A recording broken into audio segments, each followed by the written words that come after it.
உலகெங்கும் உள்ள hope TV நேயர்களுக்கு உலக இரட்சகராம் இயேசு கிறிஸ்துவின் நாமத்தினால் உங்களை நான் வாழ்த்தி வரவேற்றுக் கொள்கிறேன். இந்த அற்புதமான ஓய்வு நாள் பள்ளி பாட நிகழ்ச்சியின் மூலமாய் உங்களை பார்ப்பதிலே மிகுந்த மகிழ்ச்சி. கர்த்தர் நம்மளை ஆசீர்வதிப்பாராக. இந்த நாளிலும் இந்த பாடத்தை புரிந்து கொள்வதற்காக, கற்றுக் கொடுப்பதற்காக நம் மத்தியில் 2 போதகர்கள் வந்திருக்கிறார்கள். அவர்களே இந்த நிகழ்ச்சியின் சார்பாக நாம் வாழ்த்தி வரவேற்றுக் கொள்வோம். பஸ் ஸ்தோத்திரம், பஸ் ஜோயல், பஸ் ஜோஷ்வா, இந்த நாளிலே இந்த பாடத்தை கற்றுத்தருவதற்காக வந்திருக்கிறீங்க. இந்த நிகழ்ச்சியின் சார்பாக உங்களை நான் வாழ்த்தி வரவேற்றுக் கொள்கிறேன். பஸ் ஜோஷ்வா, இந்த பாடத்தை துவக்கி வைங்க. கர்த்தருடைய பெரிதான கிருபையினாலே 3ஆம் காலாண்டு பாடங்களை படித்து வருகிறோம். கொரிந்தியருக்கு எழுதின 1 மற்றும் 2 நிருபங்களிலிருந்து நல்ல பாடங்களை படித்து வருகிறோம்.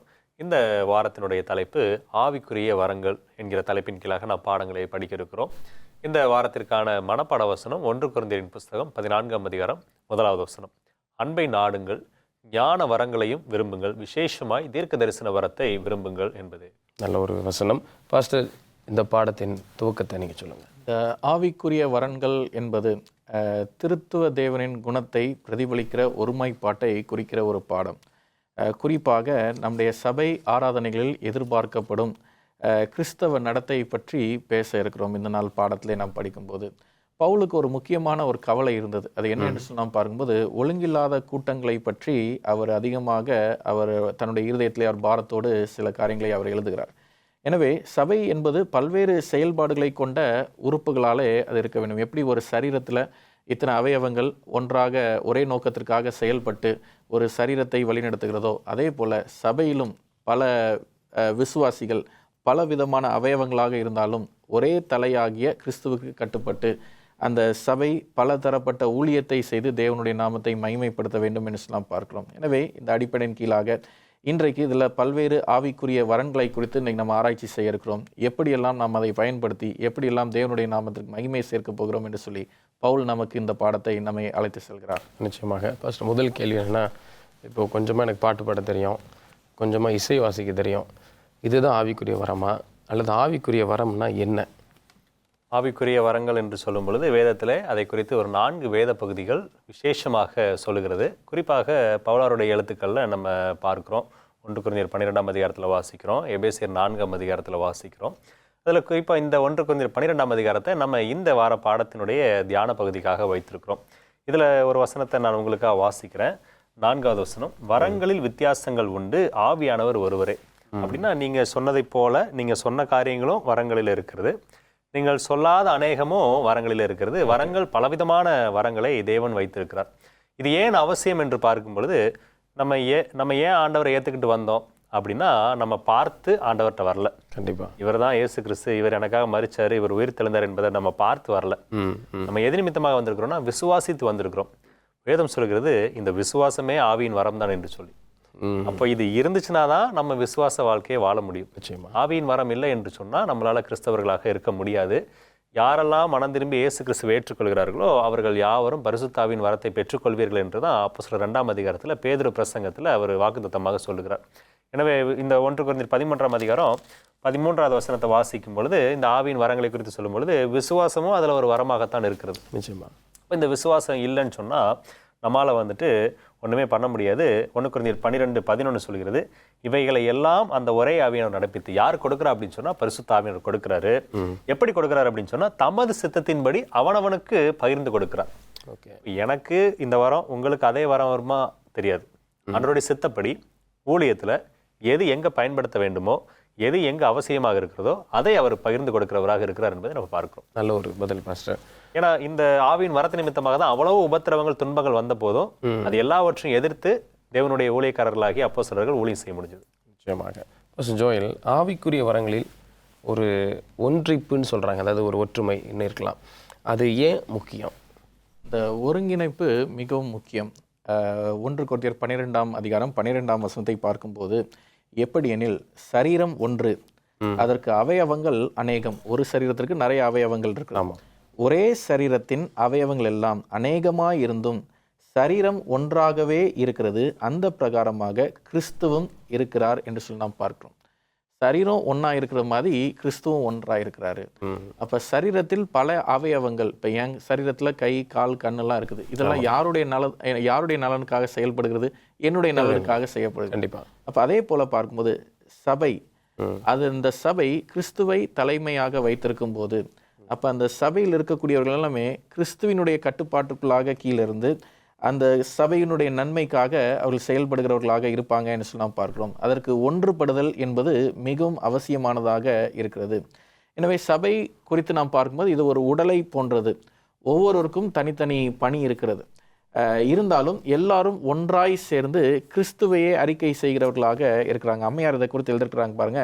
ஒவ்வொருவரும் தமக்கு கொடுக்கப்பட்ட வரத்தை உண்மையாய் பயன்படுத்தும் போது சபையில் அழகான ஒருங்கிணைப்பு உண்டாகும் என்று சொல்லலாம் பார்க்கிறோம். அப்போ ஒவ்வொருவருக்கும் ஒவ்வொரு வரம் கொடுக்கப்பட்டிருக்குது, ஒவ்வொரு வேலைகள் கொடுக்கப்பட்டிருக்குது.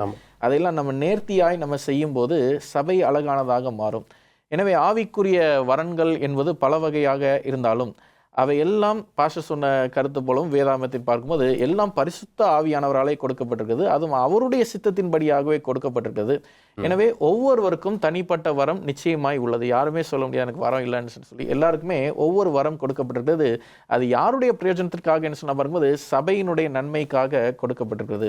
எனவே ஒருங்கிணைப்பு இல்லாமல் அந்த வரன்கள் பயனடைவது முடியாத ஒரு காரியம். எனவே சபையில் இருக்கக்கூடிய வரன்கள் எல்லாம் ஒருங்கிணைப்பு செய்யப்படும் போது தான் அந்த இடத்துல தேவநாமம் மகிமை பெறுகிறது என்று சொன்னப்பார். நிச்சயமாக. அப்போது மனிதர்களுக்கு எந்த வரம் இருக்கோ இல்லையோ விசுவாச வரம் கண்டிப்பாக இருக்கணுன்றதை என்னால் புரிஞ்சுக்க முடியுது. ஃபர்ஸ்ட் ஜோஷுவா, சபை அப்படின்னு சொல்லும் பொழுது உடலுடன் ஒப்பிட்டு பேசுகிறாங்க.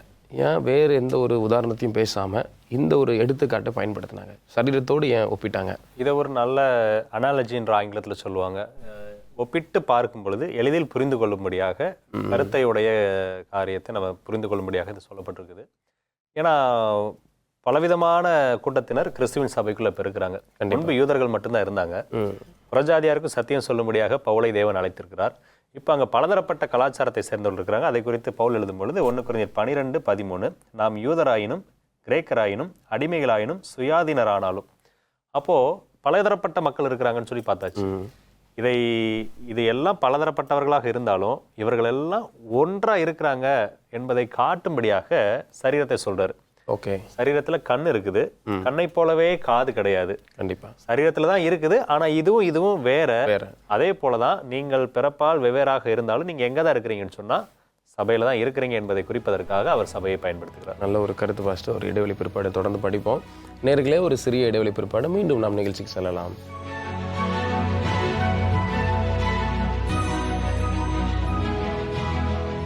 நேர்களே, வாங்க தொடர்ந்து நாம் படிப்போம். ஃபர்ஸ்ட் ஜோயல், நிறைய வரங்களை பற்றி நம்ம பார்த்துட்ருக்கோம். அதெல்லாம் சரீரத்தில் ஒப்பிட்டு போகும்போது அதில் ஒரு இடத்துல இருந்தால் வருது அப்படின்ற ஒரு விளக்கத்தை புரிஞ்சுக்கிறோம். ஆனால் பல்வேறு வரங்கள் இருந்தாலும் ஒன்றிப்பு, அதாவது ஒருங்கிணைந்து பேசப்படுவது எப்படி சாத்தியம்? இது பரிசுத்த ஆவி எல்லோரையும் ஒன்றாக இணைக்கிறதாக இருக்கிறது. ஒவ்வொருவருடைய வரமும் சபையை வளர்க்க பயன்பட வேண்டும். எனவே அதுக்கு பரிசுத்த ஆவியினுடைய பலமும் ஒத்தாசையும் தான் நம்ம முதலான அவசியமாக இருக்கிறது. வசனத்தை நம்ம படிப்போம். 1 கொரிந்தியர் 12:13 பார்ப்போம்.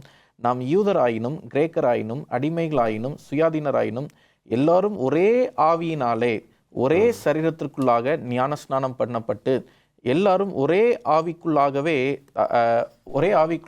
தாகம் தீர்க்கப்பட்டோம் என்று சொல்லி நாம் பரிசுத்த வேதத்திலே நாம் பார்க்கிறோம். எனவே நாம் எல்லாருமே ஒரே ஆவியினால் ஒரே உடலாக நாம் எல்லாருமே சேர்க்கப்பட்டிருக்கிறோம், ஞானம் முழுக்க பெறப்பட்டிருக்கிறோம் என்று சொல்லி நாம் பார்க்கிறோம்.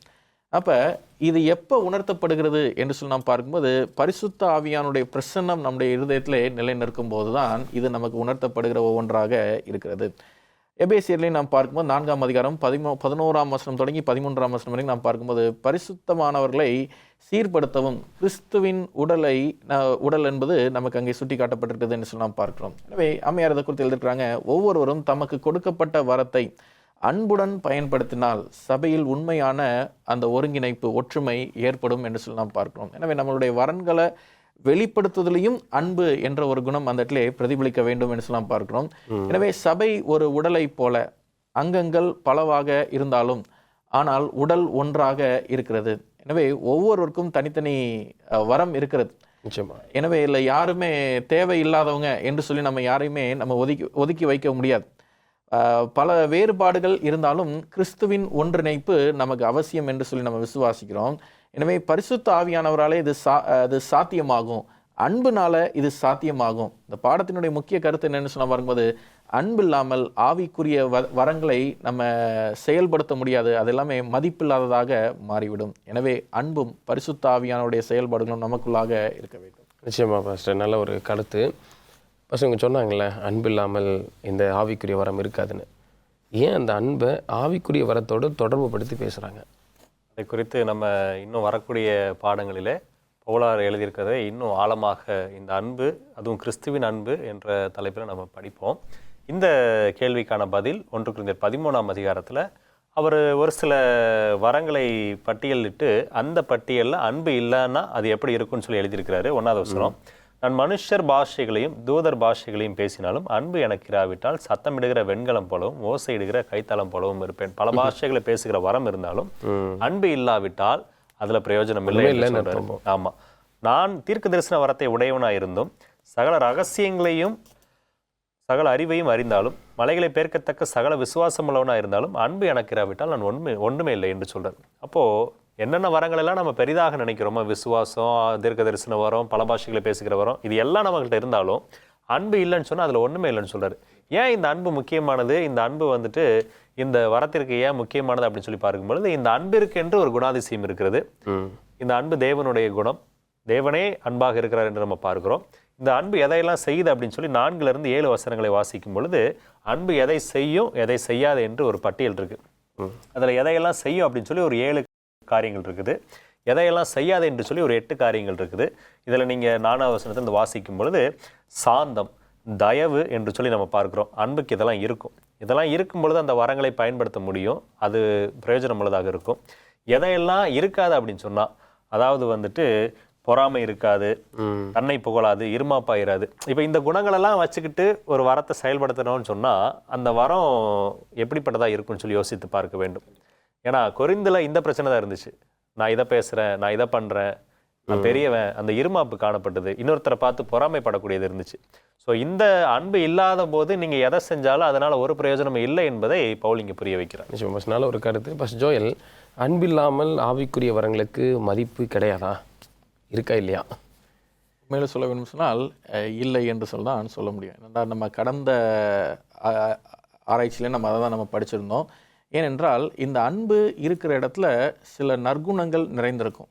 நற்குணங்கள் நிறைந்திருக்கிற இடத்துல தான் ஆண்டவருடைய ஆவியானவர் வேலை செய்து அதை வெளிப்படுத்த முடியும் என்று நாம் பார்க்கிறோம். பாஸ்டர் சொன்ன கருத்து 1 கொரிந்தியர் 13ஆம் அதிகாரம் 4ஆம் வசனத்திலிருந்து 7ஆம் வசனம் வரைக்கும் நாம் பார்க்கும்போது அந்த அன்புக்கு பொறாமை இல்லை என்று சொல்லி நாம் பார்க்கிறோம். அப்போ பொறாமைக்கு பதில் அங்கே என்ன இருக்குதுன்னு சொல்ல வரும்போது அன்புக்கு பொறுமை இருக்கிறது, அது கனிவு உடையதாக இருக்கிறது, எதையுமே சகிக்கக்கூடிய தன்மையில் அன்பு இருக்கிறது. எனவே இன்றைக்கி பார்க்கும்போது நம்மளுடைய சபைகளிலும் சரி, நம்மளுடைய குடும்பங்களிலும் சரி, இன்றைக்கி அநேக சச்சரவுகள் ஏற்படக்கூடிய காரணம் என்னன்னு சொன்னால் பார்க்கும்போது இந்த அன்பு இல்லாத சூழ்நிலையே என்று சொல்லி நாம் பார்க்குறோம். எனவே அம்மையார் இதை கொடுத்து எழுதிருக்கிறாங்க, கிறிஸ்துவின் அன்பு இதயத்தில் குடியிருந்தால் அது பிறருக்கு சேவையாற்றும் செயல்களில் வெளிப்படும் என்று சொல்லி நாம் பார்க்கிறோம். ஆண்டவருடைய அன்பு இன்னைக்கு நமக்குள்ளே இருக்குன்னு சொன்னால் நம்ம வாழ்க்கை பிறருக்கு ஒரு பிரயோஜனம் உள்ள ஒரு வாழ்க்கையாக இருக்கும் என்று சொல்லி நாம் பார்க்கிறோம். எனவே அன்பு வழியாக பயன்படுத்தக்கூடிய வரன்களே சபையை கட்டிக்கொள்ளுமே தவிர அன்பை தள்ளி விட்டு எனக்கு இந்த டேலண்ட் இருக்குது, இந்த பலம் எனக்கு இருக்குதுன்னு சொல்லி நம்ம வெளிப்படுத்தி காட்டணும்னு சொன்னால் அது போட்டியும் பொறாமையும் தான் வளர்க்குமே தவிர அது ஆண்டவருடைய நாமத்திற்கு மகிமையாக அது இருப்பது என்பது சாத்தியமான ஒரு காரியம் அல்ல. நிச்சயமாக ஜோயல், நீங்கள் சொன்ன கருத்தில் நான் அதை தான் புரிஞ்சுக்கிட்டேன். நிச்சயமாக அந்த லவ் அப்படின்றது ரொம்ப ரொம்ப அவசியம் இந்த ஆவிக்குரிய வரங்கள்லன்னு பார்க்குறோம். ஃபஸ்ட் ஜோஷ்வா, இப்போ அடுத்த ஒரு பாடம் என்ன படிக்கிறோம் அப்படின்னா நாவுகளின் வரம் என்று பார்க்குறோம். அந்த நாவுகளின் வரம் எப்படிப்பட்டது, என்ன பைபிள் சொல்லுது? அதாவது வேதத்தில் வந்துட்டு பல பாஷை பேசுதல், அந்நிய பாஷை பேசுதல் என்று சொல்ல வார்த்தையை நம்ம பயன்படுத்துவோம். இப்போ இருக்கக்கூடிய காலகட்டத்தில் வந்துட்டு இதை பெரும்பாலான கிறிஸ்தவ சபையை சேர்ந்தவர்கள் பயன்படுத்திகிட்டு இருக்கிறாங்க, அதை ப்ராக்டிஸ் பண்ணிகிட்டு இருக்கிறாங்க. அதை குறித்து வேதத்தில் பர்டிகுலராக வந்துட்டு 1 கொரிந்தியர் 14ஆம் அதிகாரத்தில் அநேக காரியத்தை பவுலார் எழுதியிருக்கிறார். அதில் 2 காரியத்தை மட்டும் நான் உங்களுக்கு வாசிக்கிறேன். 9வது வசனத்தை நான் வாசிக்கிறேன். நீங்களும் தெளிவான பேச்சை நாவினால் வசனையாவிட்டால் பேசப்பட்டது இன்னது என்று எப்படி தெரியும்? ஆகாயத்தில் பேசுகிறவர்களாக இருப்பீர்களே. அப்போது இந்த பல பாஷை வரம் என்பது ஏன் கொடுக்கப்பட்டது, எதற்காக கொடுக்கப்பட்டது அப்படின்னு பார்க்கும் பொழுது, ஆதி காலத்திலே அப்போஸ்தலர்கள் எல்லா இடத்திற்கும் போக வேண்டியிருந்துச்சு. அவங்க போகிற இடத்துலெல்லாம் அவர்கள் பேசுகிற மொழி புரியாத நபர்கள் இருக்க வாய்ப்பு இருந்தது. எனவே அங்கே எங்கே போகிறாங்களோ அங்கே இருக்கக்கூடிய பாஷையை பேசும்படியான ஞானத்தை தேவன் அவர்களுக்கு ஆவியின் வரமாக கொடுத்தார். சில நேரங்களில் அவர்கள் பாஷையில பேசக்கூடியதை கேட்கக்கூடியவர்கள் அவர்களுடைய சொந்த பாஷையிலே கேட்கும்படியான வரங்களை தேவன் கொடுத்திருக்கிறார். ஆனா இந்த கொரிந்து பட்டணத்துல பார்க்கும் பொழுது இங்க பலதரப்பட்ட மக்கள் இருந்தாங்கன்னு நம்ம பார்க்கிறோம். எனவே ஒருவருடைய மொழி இன்னொருவருக்கு புரியாதபடிக்கு பல பாஷைகளை பேசக்கூடிய ஜனங்கள் அங்க இருந்தாங்க.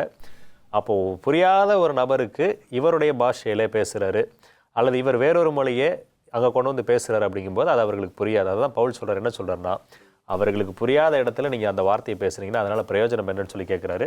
இன்னொரு வசனத்தை கூட நான் வாசித்து இந்த காரியத்தை முடிக்கிறேன். 1 கொரிந்தியர் 14:27 யாராவது அந்நிய பாஷையில் பேசுகிறதுண்டானால் அது 2 பேர் மட்டில் அல்லது மிஞ்சினால் 3 பேர் மட்டில் அடங்கவும், அவர்கள் ஒவ்வொருவராய் பேசவும் ஒருவன் அர்த்தத்தை சொல்லவும் வேண்டும். அர்த்தத்தை சொல்லலைன்னு சொன்னால் அந்நிய பாஷை பேசுகிறதுக்கு எந்த பிரயோஜனமும் இல்லை என்று சொல்கிறேன். நிச்சயமாக. அப்போ உங்கள் பதிலில் பார்க்கும்போது இன்றைக்கி நடக்கிற சில அந்நிய பாஷைன்னு சொல்கிறதெல்லாம் அந்நிய பாஷை இல்லைன்றது தெரியுது. சிந்திப்போம். ஒரு சிறிய இடைவெளி பிற்பாடு நேர்களே, ஒரு இடைவெளிக்கு பிற்பாடு மீண்டும் நாம் நிகழ்ச்சிக்கு செல்லலாம்.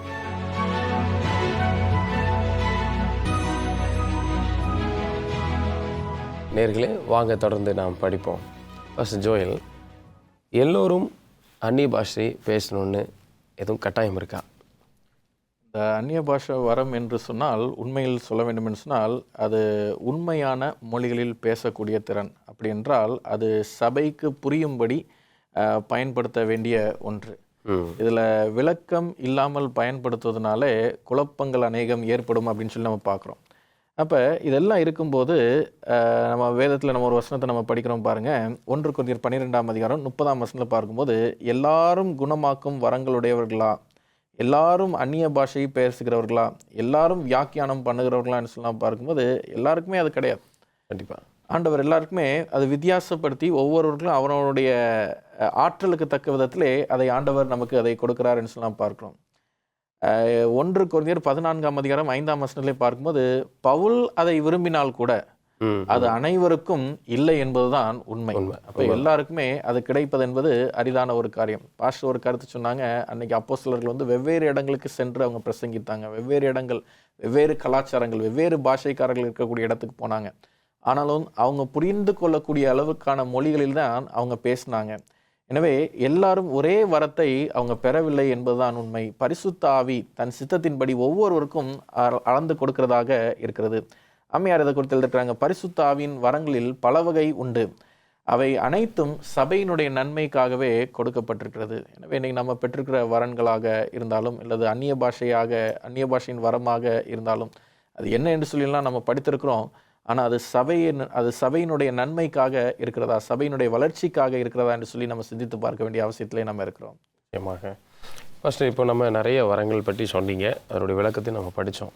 ஆனால் ஒரு கடைசி பாயிண்ட்டாக நம்ம யோசிக்கும் போது, இந்த தீர்க்க தரிசன வரத்தின் முக்கிய நோக்கம் என்ன?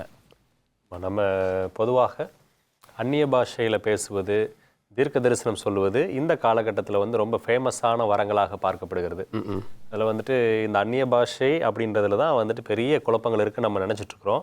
அதற்கு இணையாக தீர்க்க தரிசன வரத்தையும் அநேகர் தவறாக பயன்படுத்தி கொண்டு வராங்க. இதை வந்துட்டு ஆண்டவர் தவறாக கொடுத்துருக்கிறாரா அப்படின்னா கிடையாது. ஆண்டவர்கிட்ட குறை இல்லை, அவரிடத்துல யாதொரு வேற்றுமை நிழலும் இல்லை என்று நம்ம பார்க்கிறோம். அவர்கிட்ட எந்த விதமான குறைவும் கிடையாது. அவர் பரிபூரணராக இருக்கிறார். அவர் கொடுத்தது பரிபூர்ண ஆசீர்வாதம். ஆனால் எங்கே பிரச்சனைன்னு சொன்னால், சாத்தான் எல்லாத்துக்கும் ஒரு போலியை கொண்டு வருவான். அதில் தான் வந்துட்டு இன்னைக்கு பலதரப்பட்ட மக்கள் குழப்பத்தில் இருக்கிறாங்க. தீர்க்க தரிசன வரத்திலும் அப்படிப்பட்ட பிரச்சனைகள் இருக்குது. இன்னைக்கு தீர்க்க தரிசன வரம் என்று சொன்னால், உனக்கு இது நடக்கும், உனக்கு அது நடக்கும், இதெல்லாம் நான் சொல்கிறதுனால நீ எனக்கு இதெல்லாம் செய்ய அப்படின்னு சொல்லி அது ஒரு வியாபாரமாக மாறிக்கொண்டிருக்கிறது. ஆனால் உண்மையாகவே அது எதற்காக கொடுக்கப்பட்டது, என்ன நோக்கத்திற்காக இருந்ததுன்னு சொல்லி ஒரு 2 வேத பகுதி நான் உங்களுக்காக வாசிக்கிறேன். 1 கொரிந்தியர் புஸ்தகத்தில் 14:3 சொல்லுகிறது, தீர்க்க தரிசனம் சொல்லுகிறவனோ மனுஷருக்கு பக்தி விருத்தியும். முதல் காரியம் என்ன அப்படின்னு சொன்னால், மனுஷருக்கு பக்தி விருத்தி. சபையாருக்கு அது ஆவிக்குரிய ரீதியிலே பிரயோஜனம் உண்டாகக்கூடியது. உனக்கு கல்யாணம் நடந்துரும், உனக்கு இது நடந்துரும், நீ தொலைச்ச பொருள் இங்கே வச்சிருக்கிற, இது தீர்க்க தரிசனம் அல்ல. அவர்கள் ஆவிக்குரிய ரீதியிலே பலப்படும்படியாக, அவர்களுடைய வாழ்க்கையிலே தேவன் விரும்புகிற சத்தியத்தை சொல்லித் தரும்படியாக. ஏன்னா பரிசுத்த ஆவியானவர் வரும்போது சகல சத்தியத்திற்குள் வழி நடத்துவார் என்று சொல்லியிருக்கிறாங்க. இந்த வேதத்தில் தீர்க்க தரிசன பகுதிகள் இருக்கு. அந்த தீர்க்க தரிசன பகுதிகளை புரிந்து கொள்ளும்படியான பக்தி விருத்தியை கொடுப்பதற்கும் தொடர்ந்து வாசிக்கும் பொழுது புத்தியும் ஆறுதலும் உண்டாகத்தக்கதாக பேசுகிறான். இந்த தீர்க்க தரிசன பகுதிகளெல்லாம் வேதத்திலிருந்து தொடர்றது கிடையாது. அவங்க இந்த வேதம் தான் ஆறுதல் தரக்கூடியது, வேற ஏதோ ஆறுதல் தரக்கூடியது கிடையாது. ஏன் இங்கே ஆறுதல்ன்ற வார்த்தையை வாசிக்கிறோம்னா, தீர்க்கதரிசி என்று சொல்லக்கூடியவர்கள் வேதம் சொல்லக்கூடிய தேவன் கொடுத்த தீர்க்க தரிசன பகுதிகள் மூலமாக வரக்கூடிய காரியங்களை உபத்திரவத்திற்கும் சாத்தானுடைய வஞ்சகத்திற்கும் அவர்களை தகுதிப்படுத்தும்படியான பக்தி விருத்திக்கு ஏதுவாக சொல்லக்கூடியதாக இருக்குது. இன்னொரு வேத பகுதி நம்ம எங்கே வாசிக்கிறோம்னு சொன்னால் எபேசியர் 4ஆம் அதிகாரத்தில் 12வது வசனம், பரிசுத்தவான்கள் சீர்பொருந்தும் பொருட்டு. அப்படின்னா நம்ம தான் திருச்சபையை சேர்ந்த அங்கத்தினர்கள் நாம் சீர்பொருந்தும் பொருட்டாகவும் சுவிசேஷ ஊழியத்தின் வேலைக்காகவும் கிறிஸ்துவின் சரீரமாகிய சபையானது பக்தி விருத்தி அடைவதற்காகவும் இதுக்காக தான் அவர் தீர்க்கதரிசியில் ஏற்படுத்தியிருக்கிறார். அப்போ பக்தி விருத்தி என்கிற அந்த காரியம் இல்லாதபடிக்கு தனிப்பட்ட சுயநல காரியங்களை வெளிப்படுத்துகிறோம், உங்களுக்கு என்ன நடக்கும் நாங்கள் சொல்கிறோம், நீங்கள் நாளைக்கு என்னவா இருப்பீங்க, எப்படி இருப்பீங்க சொல்கிறோம், இது தீர்க்க தரிசன வாரத்தினுடைய நோக்கம் அல்ல. முதன்மையான நோக்கம் அவர்கள் பக்தி விருத்தி அடைய வேண்டும். வேதம் என்ன சொல்லியிருக்குது, தீர்க்க தரிசனமாக தேவன் என்ன சொல்லியிருக்கிறாரு, சாத்தானுடைய வஞ்சகமாக வரக்கூடிய நாட்களில் என்ன நடக்கும், இதை கற்றுக் கொடுக்கக்கூடியதாக ஆறுதல் சொல்லக்கூடியதாக பக்தி விருத்திக்கு ஏதுவாக தீர்க்க தரிசனத்தை ஆண்டவர் வரமாக கொடுத்திருக்கிறார். நல்ல அழகான விளக்கங்கள் கொடுத்தீங்க. அந்த பாடத்தின் இறுதி கேள்வி பாஸ்டர் ஜோயல், யூடியூப்பை திறந்து பார்த்தீங்கனாலே இன்றைக்கி இது சம்மந்தமான காரியத்தில் அநேக பிரச்சனைகள் இருக்குது, குழப்பங்கள் இருக்குது. உண்மையான தீர்க்கதரிசியை கண்டுபிடிக்க முடியல. நீங்கள் இப்போ சொல்லுங்கள், ஒரு உண்மையான தீர்க்கதரிசியை நான் எப்படி கண்டுபிடிக்கலாம்? உண்மையான தீர்க்கதரிசியை நாம் கண்டுகொள்வது என்பதற்காக 4 பாடங்கள் நமக்கு இந்த பாடத்திலே நமக்கு கொடுக்கப்பட்டிருக்குது. முதலாவது பாடம் என்னென்னு சொல்ல பாருங்கள், ஒரு தீர்க்கதரிசி என்றால் அவங்க சொல்கிறதெல்லாம் அது நிறைவேற வேண்டும் என்று சொல்லலாம் பார்க்கணும். 2வது என்னென்னு சொல்லலாம் பார்க்கும்போது அவருடைய செய்தி அதுக்கு முந்தின தீர்க்க தரிசனத்தோட ஒத்து போகிறதாக இருக்க வேண்டும். 3வது என்னன்னு சொல்லலாம் பார்க்கும்போது அது கிறிஸ்துவை பற்றினதாக இருக்க வேண்டும். குறிப்பாக அவங்க கொடுக்கக்கூடிய செய்தி எல்லாமே கிறிஸ்துவின் வாழ்க்கையை பிரதிபலிக்கிற ஒன்றாக இருக்க வேண்டும் என்று சொல்லலாம் பார்க்கிறோம். 4வதாக கனிகளினாலே அவர்களை நீங்கள் அறிந்து கொள்வீர்கள் என்று சொல்லி நம்ம பார்க்கிறோம். அப்போ இந்த 4 விதமான சோதனைகள் மூலமாக உண்மையான தீர்க்கதரிசி யார் என்று சொல்லி நம்ம எல்லாமே அறிந்து கொள்ளலாம் என்று சொல்லலாம் பார்க்கிறோம். அதே சமயத்தில் தேவனுடைய வார்த்தையை நாம் எல்லா வேளைகளிலும் அவருடைய போதனைகளினாலே நாம் அளந்து பார்க்க வேண்டும் என்று சொல்லி சாட்சி அமர்ல அம்மையார் சொல்லியிருக்கிறாங்க கிரேட் கான்ட்ரவர்சியில். அவருடைய வார்த்தையை எல்லா போதனைகளுக்குள்ளும் நாம் அளந்து பார்க்க வேண்டும். எனவே இந்த ஒப்பிட்டு பார்க்கணும், ஒரு கம்பேரிசன் ஸ்டடி நம்ம பண்ணி பார்க்கணும். அது மூலமாக தான் நமக்கு தெரியும் உண்மையான தீர்க்க தரிசனம் எது என்று சொல்லி. ஆல்ரெடி பாஸ்டர் சொன்னாங்க, ஒரு இடத்துல உண்மை ஒன்று இருக்கிறது என்று சொன்னால் ஒரு இடத்துல போலி என்று இன்னொரு பக்கம் உருவாக்கப்படுகிறது. ஆனால் உண்மையை நாம் அறிந்து கொள்ள வேண்டும் சொன்னால் அந்த உண்மைக்குள்ளாகவே நாம் சில காரியங்களை நாம் ஒப்பிட்டு நாம் படிப்பதன் மூலமாக நாம் அதை தெரிந்து கொள்கிறோம் என்று சொல்லலாம் பார்க்கிறோம். உண்மையான தீர்க்கதரிசி வேதாமத்துடன் அவர்கள் ஒத்திருக்கிறவர்களாகவும் இருப்பாங்க. அப்படிப்பட்ட காரியங்களை நாம் தீர்க்கமாய் வாசிப்பதனாலே நாம் தெரிந்து கொள்கிறோம் என்று சொல்லலாம் பார்க்கிறோம். நல்ல ஒரு கருத்துக்கள். Thank you pastor. இந்த நல்ல ஒரு கருத்தை சொன்னீங்க. இந்த நிகழ்ச்சி சார்பாக உங்கள் இருவருக்கும் நன்றியை தெரிவித்துக் கொள்கிறேன். நேயர்களே, யோசித்து பாருங்கள், எவ்வளவு மோசமான ஒரு கருத்தை இந்த உலகம் கேட்டுக்கொண்டிருக்கிறது. நாமும் அப்படிப்பட்ட காரியத்திலே அகப்பட்டு கொண்டிருக்கிறோம். உண்மையான தீர்க்க தரிசனம் என்ன, உண்மையான ஆவிக்குரிய வரங்கள்னா என்ன என்பதை இந்த பாடத்தில் நாம் அறிந்து கொண்டோம். நண்பருக்கு பகிர்ந்து கொள்ளுங்கள். உங்களுடைய நண்பர்களுக்கு பகிரும் பொழுது உண்மையான சத்தியத்தை நம்மால் கற்றுக் கொடுக்க முடியும். கர்த்தர் நம்மளை ஆசீர்வதிப்பாராக. மீண்டும் அடுத்த நிகழ்ச்சியில் சந்திக்கும் வரைக்கும் கர்த்தர் உங்களோடு இருப்பாராக. ஆமென்.